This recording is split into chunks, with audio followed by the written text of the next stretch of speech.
ছয়বারের বিধায়ক, freedom fighter শেখুল হাদিস। আর ওনার সংগ্রাম সম্পর্কে আমার থেকে ভালো আপনারা জানেন। ওনার নামে আরেকজন সংগ্রামী ব্যক্তি মৌলানা বদরুদ্দিন আজমল কাসেমি সাহেব, 3 বারের এমপি, 1 বারের বিধায়ক, এবং ওনার শিক্ষা, স্বাস্থ্য এবং সমাজ সংস্কারে যেটা অবদান রয়েছে সেই দিকে লক্ষ্য করে আপনারা এক মহান ব্যক্তির নামে মৌলানা বদরুদ্দিন আজমল সাহেবকে নির্বাচিত করে এই পুরস্কার দিয়ে পুরস্কৃত আপনারা করেছেন। আমি সম্মানীয় মৌলানা বদরুদ্দিন আজমল সাহেবের পক্ষ থেকে শুকরিয়া আদায় করছি এবং এটাকে ওনার পক্ষ থেকে আমি গ্রহণ করে ওনাকে পৌঁছে দেব ইনশাআল্লাহ। উনি স্বাস্থ্যজনিত কারণে আজকে হয়তো সফর করতে পারেন নাই, মোটামুটি ভাবে ভালো, আলহামদুলিল্লাহ। ওনার জন্য আপনারা দোয়া করবেন। আমি ওনাকে এটা আমানত নিয়ে ওনাকে পৌঁছাবো। এই মধ্যস্থতাকারী হওয়ার জন্য আমি আমাকে সৌভাগ্যবান মনে করতেছি যে 2 বুজুর্গ, আসামের 2 জন নক্ষত্র, ওনারা সমাজ সেবায় নিজের জিন্দগি, একজন আমাদের মাঝখানে নেই, অন্য একজন ব্যক্তি যিনি জীবিত আছেন এবং সমাজের শিক্ষা, স্বাস্থ্য এবং সমাজ সংস্কারের জন্য নিজের জিন্দগি উৎসর্গা করে উনি যেটা কাজ করছেন, আমরা ওনার সুস্বাস্থ্য কামনা করে ওনার জন্য দোয়া করতেছি। আমি নিজেকে ভাগ্যবান মনে করছি যে 2 জন মহান ব্যক্তির নামে আজকে যে স্মৃতিতে, ওনাদের স্মৃতিতে 2 জন ব্যক্তিকে পুরস্কার দিয়ে পুরস্কৃত করা হচ্ছে। সেই মহান 2 জন আল্লামা আমাদের মাঝখানে নাই, ওনাদেরকে আমি স্মরণ করছি এবং আল্লাহর নিকটে দোয়া করছি। হযরত মাওলানা আব্দুল জলিল সাহেব চৌধুরী রাহিমাহুল্লাহ এবং হযরত মাওলানা আল্লামা তৈয়বুর রহমান সাহেব রাহিমাহুল্লাহ, ওনাদের জন্য আল্লাহর নিকটে দোয়া করছি এবং আল্লাহ তাবারক তাআলা ওনাদেরকে জান্নাতুল ফিরদাউস নসিব করুক, আমিন। দোস্ত, এই 2 জন মহান ব্যক্তি বরাকবলির নক্ষত্র স্বরূপ ছিলেন। গোটা উত্তর পূর্বাঞ্চলে দিন ইসলামের প্রচার ও প্রসারের জন্য ওনাদের যে ত্যাগ, স্যাক্রিফাইস এবং কুরবানি, সেটা আমাদের সম্মুখে আছে। আজকে আমি হযরত মাওলানা শেখুল হাদিস, ফ্রিডম ফাইটার মাওলানা আব্দুল জলিল চৌধুরী, 6 বারের বিধায়ক রাহিমাহুল্লাহ, ওনার নাম, ওনার স্মৃতিকে সজীব করে রাখার জন্য যে পুরস্কার আপনারা প্রত্যেক বছর একজন ব্যক্তিকে বাছনি করে আপনারা পুরস্কৃত করছেন এবং আল্লামা তৈয়বুর রহমান বরভূয়া রাহিমাহুল্লাহ, ওনার স্মৃতিকে সজীব রাখার জন্য ওনার নামে আরেকজন ব্যক্তিকে আপনারা পুরস্কার দিয়ে পুরস্কৃত করে যাচ্ছেন। আমি নদওয়াতুত তামির উত্তর পূর্বাঞ্চলের আপনাদের সুরা এবং সম্মানীয় জিম্মেদারদের শুকরিয়া আদায় করি এবং অন্তঃস্থল থেকে ধন্যবাদ জ্ঞাপন করছি যে বহুত ভালো পদক্ষেপ আপনারা নিচ্ছেন এবং এই 2 বুজুর্গের নামে যে অ্যাওয়ার্ড জারি হচ্ছে এবং যেনারা এটাকে গ্রহণ করছে, আমি মনে করি এখান থেকে জনগণ প্রেরণা পাবে এবং আমরাও এই 2 বুজুর্গের যে আমাদের মাঝখানে রেখে যাওয়া ওনাদের স্মৃতি, ওনাদের কর্মরাজি, ওনাদের খেদমত, সেগুলোকে আমরা এগুলো উপলক্ষ করে ইয়াদ করতে পারবো এবং স্মরণ করতে পারবো। যাই হোক, আমি আমাকে ভাগ্যবান এই জন্যই মনে করছি। 6 বারের বিধায়ক, ফ্রিডম ফাইটার শেখুল হাদিস, আর ওনার সংগ্রাম সম্পর্কে আমার থেকে ভালো আপনারা জানেন। ওনার নামে আরেকজন সংগ্রামী ব্যক্তি মৌলানা বদরুদ্দিন আজমল কাসেমি সাহেব, 3 বারের এমপি, 1 বারের বিধায়ক, এবং ওনার শিক্ষা, স্বাস্থ্য এবং সমাজ সংস্কারে যেটা অবদান রয়েছে সেই দিকে লক্ষ্য করে আপনারা এক মহান ব্যক্তির নামে মৌলানা বদরুদ্দিন আজমল সাহেবকে নির্বাচিত করে এই পুরস্কার দিয়ে পুরস্কৃত আপনারা করেছেন। আমি সম্মানীয় মৌলানা বদরুদ্দিন আজমল সাহেবের পক্ষ থেকে শুকরিয়া আদায় করছি এবং এটাকে ওনার পক্ষ থেকে আমি গ্রহণ করে ওনাকে পৌঁছে দেব ইনশাআল্লাহ। উনি স্বাস্থ্যজনিত কারণে আজকে হয়তো সফর করতে পারেন নাই, মোটামুটি ভাবে ভালো, আলহামদুলিল্লাহ। ওনার জন্য আপনারা দোয়া করবেন। আমি ওনাকে এটা আমানত নিয়ে ওনাকে পৌঁছাবো। এই মধ্যস্থতাকারী হওয়ার জন্য আমি আমাকে সৌভাগ্যবান মনে করতেছি যে 2 বুজুর্গ, আসামের 2 জন নক্ষত্র, ওনারা সমাজ সেবায় নিজের জিন্দগি, একজন আমাদের মাঝখানে নেই, অন্য একজন ব্যক্তি যিনি জীবিত আছেন এবং সমাজের শিক্ষা, স্বাস্থ্য এবং সমাজ সংস্কারের জন্য নিজের জিন্দগি উৎসর্গা করে উনি যেটা কাজ করছেন, আমরা ওনার সুস্বাস্থ্য কামনা করে ওনার জন্য দোয়া করতেছি। বন্ধুগণ, আমি লম্বা আলোচনা করব না। আজকে আমি আবেগিক আপনাদের এই মাদ্রাসা আল জামিয়াতুল আরাবিয়া আল ইসলামিয়া বদরপুরের চৌহদে বসে, যে আমি বিধায়ক থাকাকালীন আসাম বিধানসভায় মাদ্রাসা রিপিল করার যে বিল আসে জোরদারভাবে তার বিরুদ্ধে প্রতিবাদ করেছি, কিন্তু সেটা ঠেকাতে পারি নাই।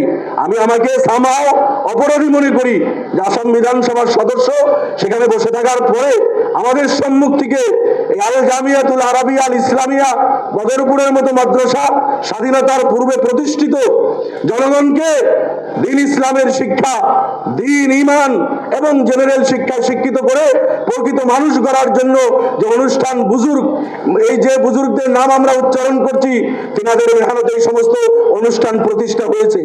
শুধু এটাই নয়, জলেশ্বরের কাটারিহারা সে টাইটেল মাদ্রাসা স্বাধীনতার পূর্বে প্রতিষ্ঠিত, গোমাভুলবাড়ির টাইটেল মাদ্রাসা তখন সিনিয়র ছিল, স্বাধীনতার পূর্বে প্রতিষ্ঠিত, এবং পাশাপাশি রঙে আরবিক কলেজ আদি করে পুরো আসামে আর এই সমস্ত টাইটেল সিনিয়র মাদ্রাসাগুলো স্বাধীনতার আগে এবং পর থেকে যেভাবে খেদমত আসামের এই মাদ্রাসা গুলো করে এসেছিলেন, কিন্তু আমাদের সম্মুখে সেই বিল এনে এই মাদ্রাসাগুলোকে হত্যা করা হয়।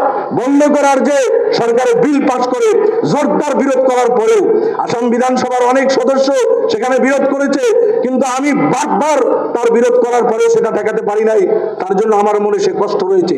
কিন্তু সম্মানিত বন্ধুগণ, আমি যেনারা ষড়যন্ত্র করে এগুলো বন্ধ করছে মেসেজ দিতে চাই। নিশ্চয় আপনাদের মনে আছে, সেদিন মুখ্যমন্ত্রী মহাশয় বিধানসভায় বলেছিলেন যে মাদ্রাসাগুলো অর্থ অপচয় হচ্ছে, এখানে কোনো ভালো শিক্ষা হয় না, এখানে জেনারেল শিক্ষা হয় না, এখানকার ছেলে মেয়ে ডাক্তার হয় না, এই ধরনের কথা বলে ইলজাম এনে মাদ্রাসা বন্ধ করা হয়েছিল। আপনারা সেটা জানেন। তার বিরোধিতা বিধানসভার ভিতরে এবং বাহিরে আমি করেছিলাম যে মুখ্যমন্ত্রী মহাশয় আপনি ভুল বলতেছেন, এই মাদ্রাসার থেকেই মৌলানা আব্দুল জলিল চৌধুরীর মতো ফ্রিডম ফাইটার ৬ বারের বিধায়ক এখান থেকেই জন্ম নিয়েছে। মৌলানা আবুল কালাম আজাদ উনিও মাদ্রাসার কোলে জন্ম নিয়ে ভারতের সর্বপ্রথম এডুকেশন মিনিস্টার ছিলেন। আজকে ভারতের এই এডুকেশনাল সিস্টেম উনি যতটুকু করে গেছে, পরবর্তী স্বাস্থ্যমন্ত্রী ততটা করছে কিনা না আমি জানি না। মুখ্যমন্ত্রী মহাশয়কে কোথাও বলেছিলাম আপনি ভুল ধারণা, আপনি যে সমস্ত কথা বলে মাদ্রাসার উপর এলজামানে আপনি বন্ধ করতে চলছেন, আমিও মাদ্রাসার একজন প্রোডাক্ট, আপনার এই সদনের সদস্য, আপনিও বিধায়ক আমিও বিধায়ক। যে বিশ্ববিদ্যালয়ে আপনি পড়াশোনা করেছেন মাদ্রাসায় পড়ে সেই বিশ্ববিদ্যালয়ে আমিও পড়াশোনা করেছি। আমি সেদিন তাহদিস বিন নিয়ামতের তরফ আমি বলেছিলাম মুখ্যমন্ত্রী মহাশয় শুধু পড়াশোনা না, বিশ্ববিদ্যালয় আলহামদুলিল্লাহ পিএইচডি সেখান থেকে নিয়েছি যেখানে আপনি পিএইচডি নিয়েছেন, কিন্তু আপনি সেখানে পড়েছেন। আমি সেই বিশ্ববিদ্যালয়ে 2 বছর পড়িয়েছি, আমি শিক্ষকতা করেছি গুয়াহাটি বিশ্ববিদ্যালয়, আমিও তো মাদ্রাসার ছাত্র। এই কথা আমি বিধানসভার ভিতরেও বলেছি, বাহিরেও বলেছি। তাই যে ভুল ধারণা ওনাদের যে মাদ্রাসার শিক্ষায় শিক্ষিত লোক তারা সমাজের জন্য বেকার হয় না, এই কথা আমরা জোরে জোরে বলতে পারি। মাদ্রাসার প্রোডাক্ট মদের আড্ডা ইনশাআল্লাহ পাবেন না। কার পাও ফিসলে যদি 2-1 পথভ্রষ্ট হয় আমরা জানি না, আল্লাহ হেফাজত করুক সকলকে। মাদ্রাসার প্রোডাক্ট মুখে দাড়ি মাথায় টুপি আলিম, কোরআন ও হাদিসের নলেজ অন্তরে থাকবে, ইমান থাকবে। আমি তো মনে করি না সে ড্রাগসের পুড়িয়া হাতে নিয়ে আর ড্রাগস সেবন করবে, আমার চোখে কিন্তু পড়ে নাই। আজকে সরকার হতাশ, সরকার ব্যর্থ, মদ ভাঙ ড্রাগস এগুলো কন্ট্রোল করায়, কিন্তু মাদ্রাসার পড়ুয়েরা না মদের আড্ডায় তাদেরকে পাবেন, না ভাঙের আড্ডায় তাদের পাবেন, না তাদেরকে আপনি ড্রাগসের আড্ডায় পাবেন। এইসব গুণ তো মাদ্রাসার থেকে নিয়ে আমরা বের হওয়ার পরে আলহামদুলিল্লাহ মাদ্রাসার পড়ুয়েরা এই সমস্ত কাজের থেকে বিরত এবং অপরকেও বিরত রাখার চেষ্টা করছে। তারপরেও কেন আপনার আঙ্গুল উঠান, দুশ্মনী কেন? মৌলানা আব্দুল জলিল চৌধুরী সাহেব রাহিমাহুল্লাহ নিজের আসন ছেড়ে বদরপুর ছেড়ে আলগাপুর গিয়ে বিমলা প্রসাদ সলিয়াকে এখান থেকে বিধায়ক বানিয়েছিলেন আপনারা। বদরপুরের মানুষের মন তো সাগরের মতো বহল, আপনাদের অন্তর শুধু শিবসাগর থেকে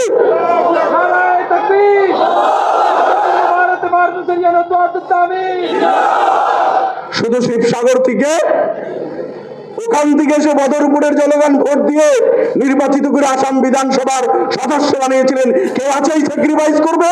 এটা তো বদরপুরের সন্তান করেছে। মাওলানা আব্দুল জলিল চৌধুরী রাহিমাহুল্লাহ এই স্যাক্রিফাইস করেছিলেন উনি।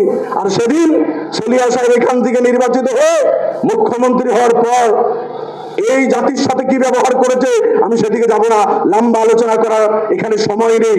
কিন্তু ওনার বহলন্তর আপনাদের বহলন্তর।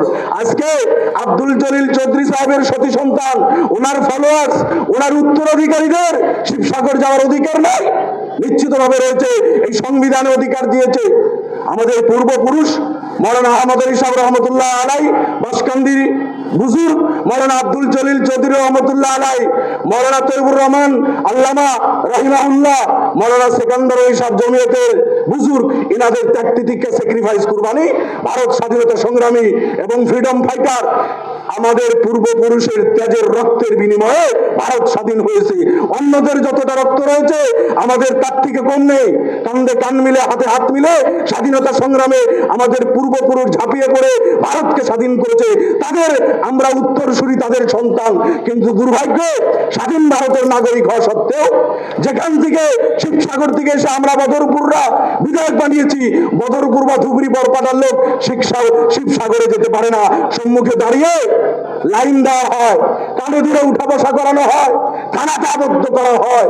এটা হলো পার্থক্য। মুখ্যমন্ত্রী মহাশয়, আপনি রাজ্যের মুরব্বী, সেই কথাগুলা মনে রাখা দরকার। যা হোক, আমি সেদিকে যাই না। আমি বলতেছিলাম চৌধুরী সাহেব রহমতুল্লাহ আলাই স্যাক্রিফাইস, কুরবানির কথা। আমি শেষ করব। এই মাদ্রাসা আমি শুনছি এখানে হাদিসের দর্শ হচ্ছে। আসাম বিধানসভা লাস্ট অধিবেশন হবে, ইন্টারিয়াম বাজেট মাত্র 4 দিনের, ফেব্রুয়ারিতে 16 থেকে আরম্ভ হবে। যদি আমি সুযোগ পাই আমি এই কথা আবদার করব, এই সমস্ত প্রতিষ্ঠান যেগুলো আমাদের পূর্বপুরুষে নিজ অর্থ দিয়ে, মাটি দিয়ে প্রতিষ্ঠা করেছিলেন, আজকে সরকারে বন্ধ করে বিধান করেছে এই ল্যান্ডগুলো, মাটি, প্রপার্টি আবার সমাজকে, সোসাইটিকে ঘুরিয়ে দেখ, যে নিয়ত উদ্দেশ্যে এগুলো প্রতিষ্ঠা হয়েছিল সেখানে সেইভাবে সেই কাজগুলো চলবে। এই দাবি আমি আগামী বিধানসভা উত্থাপন করব। শিক্ষকগুলোকে নিয়ে অন্য জায়গায় দিচ্ছে, ঠিক আছে, তারা রিটায়ার্ড হবে, শেষ হবে। আমি আমার বক্তব্য শেষ করছি। শিক্ষা জন্য স্বাস্থ্য ক্ষেত্রের আজমল সাহেবের অবদানের জন্য আপনারা ওনাকে অ্যাওয়ার্ড দিয়েছেন, ওনার পক্ষ থেকে বহুত বহুত শুকরিয়া। উত্তর পূর্বাঞ্চলের নদুয়াতুল তামির এবং আমিরাত শরীয়তের বুজুর্গ সমস্ত সদস্যবৃন্দকে আমি অন্তঃস্থল থেকে ধন্যবাদ দিই। আপনাদেরকে একটা কথা বলে শেষ করবো 1 মিনিটে। আমরা আলহামদুলিল্লাহ ঈমানওয়ালা মুসলমান। মাদ্রাসার শিক্ষা পড়িয়ে মাত্র 4-5%। এটা পার্সেন্টেজটা আরো বাড়াইতে হবে। মিনিমাম 10%, 15% আলিম, মুহাদ্দিস, মুফাসসির, হাফিজ, কারি, এগুলা কিন্তু আমরা হতে হবে। দিন ইসলামের প্রচার ও প্রসারে দায়িত্ব নেওয়ার জন্য এই 2-3-5% যথেষ্ট না। এর জন্য পার্সেন্টেজ আরো বাড়াতে হবে। কিন্তু 7% মুসলমানের একটা স্টেজ পর্যন্ত ঈমান শিক্ষা করা ফরজ, সেইটুক শিখতে হবে। শিক্ষার কথা, ইলমের কথা কোরআনে বহুত জায়গায় বলছে। আমি তেলাওয়াত করেছি, ব্যাখ্যা করার সময় নেই। যারা শিক্ষিত, যারা অশিক্ষিত, যারা আলিম, যারা জাহিল, তারা সমান হতে পারে না, সে কথা কোরআনে বারবার বর্ণনা করেছে। শিক্ষার কথা অনেক জায়গায় আছে। তাই মুসলিম সমাজ আমরা এগিয়ে যেতে হবে, পড়তে হবে। जनरल शिक्षा एवं दीनी शिक्षा, मुसलमान के तो दोनों हाथ में लड्डू होना चाहिए, दीन भी हो दुनिया भी हो। लेकिन दुर्भाग्य की बात है दीनी तालीम भी नहीं है, दुनिया भी नहीं है। दुनिया की शिक्षा में भी हम बहुत पीछे हैं, हमें आगे चलना पड़ेगा। अफसोस কতটা পাশে জানেন, স্বাধীনতার পরে 79 বছরে আমরা মুসলিম সমাজ কাছাড় থেকে আরম্ভ করে ধুবড়ি পর্যন্ত একজন ইউপিএসসি কোয়ালিফাইড করা ডাইরেক্ট আইএস আমরা আজ পর্যন্ত দিতে পারি নাই। এসিএস পাস করে প্রমোটেড আইএস কমিশনার হয়েছে, কিন্তু ডাইরেক্ট ইউপিএসসি কোয়ালিফাইড করে আইএএস এখন পর্যন্ত আমরা 80 বছরে দিতে পারিনি। কেন পারবো না ভাই? এবার 563 জন ছেলে মেয়ে আজমল সুপারপটি থেকে মেডিকেলে সিট পেয়েছে। এটা বড় কঠিন পরীক্ষা, আরো বিভিন্ন জায়গায় থেকে পেয়েছে। তাই আমরা যদি অ্যাটেম্প নেই, আমাদের ছেলে আইএস হবে, আইপিএস হবে, লন্ডন থেকে ব্যারিস্টার বানিয়ে জাতির সংকটের সময় সুপ্রিম কোর্টে, হাইকোর্টে লড়াই করার জন্য উপযুক্ত সন্তানও আমরা প্রোভাইড করতে হবে। আমাদের ছেলে মেয়ে ন্যাশনাল ডিফেন্স একাডেমি পড়ে ডিফেন্সের বড় বড় পোস্টে গিয়ে লেফটেন্যান্ট জেনারেল হয়ে ভারত রাষ্ট্র সেবা করার জন্য তেমন উপযুক্ত সন্তান বানাতে হবে। ইসরোর সায়েন্টিস্ট বানাইতে হবে, কিন্তু ইমানের সাথে। ডক্টর শুধু কয়জন ডক্টর, কিছু শিক্ষক, কিছু পুলিশ কর্মী নিয়েই আমরা সন্তুষ্ট থাকলে হবে না। প্রত্যেক ফিল্ডে আমাদের ছেলে মেয়েদেরকে পড়িয়ে যাতে আমরা শিক্ষিত করি, সাথে সাথে ইমানের শিক্ষা যেটা মক্তবে দেওয়া হয়, মাদ্রাসায় দেওয়া হয়। মুসলমান হিসাবে সকাল বিকালে ছেলে মেয়েদেরকে পাঠিয়ে 1 ঘন্টা মক্তবে শিক্ষা দিয়ে দিন ইমান শিক্ষা দিবেন। মরাল টিচিংটা শিক্ষা দিবেন। মরাল টিচিং যদি থাকে, চরিত্র গঠন যদি হয়, শিক্ষার সাথে সাথে মদ, ভাঙ, জুয়া, ড্রাগস, জেনা, চুরি, জুলুম, অত্যাচার এগুলোর থেকে নিজেকে বাঁচানোর চেষ্টা করবে। যাই হোক, আমি শেষ করছি। সর্বশেষে আবার উত্তর পূর্বাঞ্চল আমিরে শরীয়তের বুজুর্গ, আমিরে শরীয়ত হযরতের বহুত বহুত শুকরিয়া, ওনার পুরা টিম সমস্ত সদস্যবিন্দুকে আজমল সাহেবকে এই পুরস্কার দিয়ে পুরস্কৃত করার জন্য ওনার পক্ষ থেকে বহুত বহুত শুকরিয়া বলে আমি আমার বক্তব্য শেষ করছি। ওয়া আখিরু দাওয়ানা আলহামদুলিল্লাহি রাব্বিল আলামিন।